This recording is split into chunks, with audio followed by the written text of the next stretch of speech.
Matius pasal 13. Pada hari itu, keluarlah Yesus dari rumah itu dan duduk di tepi danau. Maka datanglah orang banyak berbondong-bondong lalu mengerumuni dia, sehingga ia naik ke perahu dan duduk di situ, sedangkan orang banyak semuanya berdiri di pantai. Dan ia mengucapkan banyak hal dalam perumpamaan kepada mereka. Katanya, adalah seorang penabur keluar untuk menabur. Pada waktu ia menabur, sebagian benih itu jatuh di pinggir jalan, lalu datanglah burung dan memakannya sampai habis. Sebagian jatuh di tanah yang berbatu-batu, yang tidak banyak tanahnya, lalu benih itu pun segera tumbuh, karena tanahnya tipis. Tetapi sesudah matahari terbit, layulah ia, dan menjadi kering karena tidak berakar. Sebagian lagi jatuh di tengah semak duri, lalu makin besarlah semak itu dan menghimpitnya sampai mati. Dan sebagian jatuh di tanah yang baik lalu berbuah. Ada yang 100 kali lipat, ada yang 60 kali lipat, ada yang 30 kali lipat. Siapa bertelinga, hendaklah ia mendengar. Maka datanglah murid-muridnya dan bertanya kepadanya, "Mengapa engkau berkata-kata kepada mereka dalam perumpamaan?" Jawab Yesus, Kepadamu diberi karunia untuk mengetahui rahasia kerajaan sorga, tetapi kepada mereka tidak. Karena siapa yang mempunyai, kepadanya akan diberi sehingga ia berkelimpahan. Tetapi siapa yang tidak mempunyai, apapun juga yang ada padanya akan diambil daripadanya.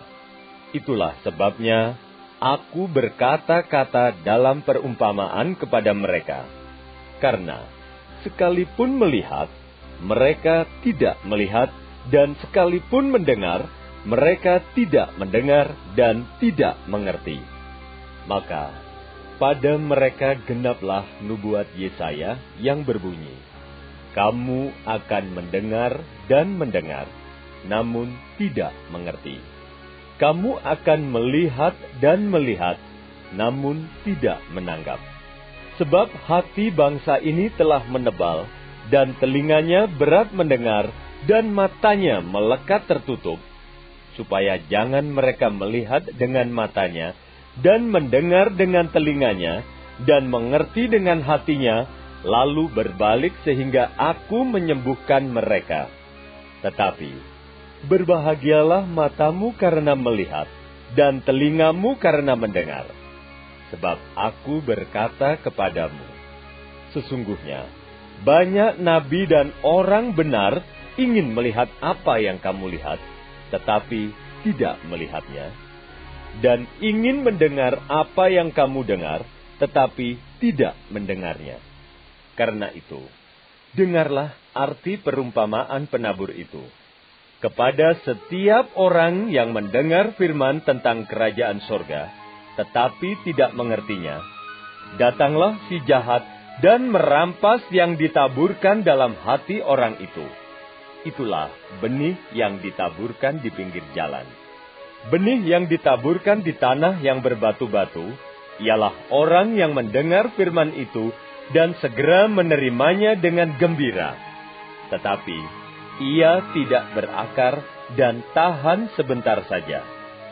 Apabila datang penindasan atau penganiayaan karena firman itu, orang itu pun segera murtad.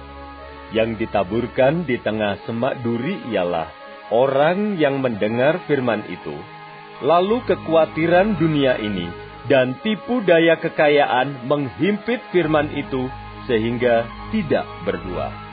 Yang ditaburkan di tanah yang baik ialah orang yang mendengar firman itu dan mengerti, dan karena itu ia berbuah. Ada yang 100 kali lipat, ada yang 60 kali lipat, ada yang 30 kali lipat. Yesus membentangkan suatu perumpamaan lain lagi kepada mereka, katanya, Hal kerajaan sorga itu seumpama orang yang menaburkan benih yang baik di ladangnya.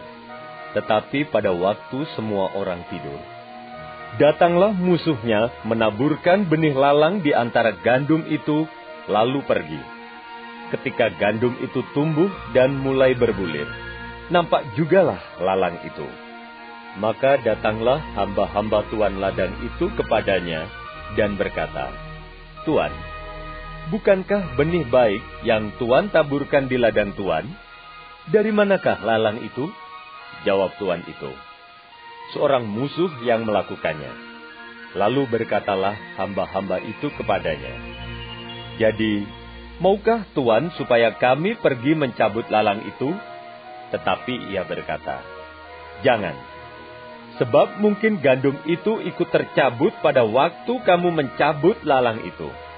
Biarkanlah keduanya tumbuh bersama sampai waktu menuai.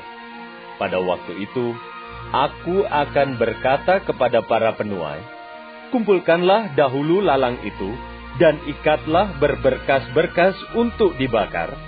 Kemudian, kumpulkanlah gandum itu ke dalam lumbungku." Yesus membentangkan suatu perumpamaan lain lagi kepada mereka. Katanya, "Hal kerajaan sorga itu, seumpama biji sesawi, yang diambil dan ditaburkan orang di ladangnya. Memang biji itu yang paling kecil dari segala jenis benih. Tetapi apabila sudah tumbuh, sesawi itu lebih besar daripada sayuran yang lain, bahkan menjadi pohon, sehingga burung-burung di udara datang bersarang pada cabang-cabangnya." dan ia menceritakan perumpamaan ini juga kepada mereka. Hal kerajaan surga itu, seumpama ragi yang diambil seorang perempuan, dan diadukkan ke dalam tepung terigu 3 sukat sampai khamir seluruhnya. Semuanya itu disampaikan Yesus kepada orang banyak dalam perumpamaan, dan tanpa perumpamaan, suatu pun tidak disampaikannya kepada mereka, supaya genaplah firman yang disampaikan oleh Nabi. "Aku mau membuka mulutku, mengatakan perumpamaan. Aku mau mengucapkan hal yang tersembunyi sejak dunia dijadikan." Maka Yesus pun meninggalkan orang banyak itu, lalu pulang. Murid-muridnya datang dan berkata kepadanya, "Jelaskanlah kepada kami perumpamaan tentang lalang di ladang itu." Ia menjawab, katanya, Orang yang menaburkan benih baik ialah anak manusia. Ladang ialah dunia. Benih yang baik itu anak-anak kerajaan, dan lalang anak-anak si jahat. Musuh yang menaburkan benih lalang ialah iblis. Waktu menuai ialah akhir zaman, dan para penuai itu malaikat. Maka seperti lalang itu dikumpulkan dan dibakar dalam api, demikian juga pada akhir zaman.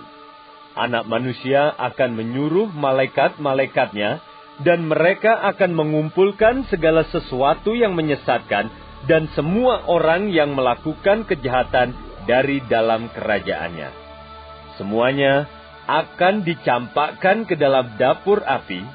Di sanalah akan terdapat ratapan dan kertakan gigi.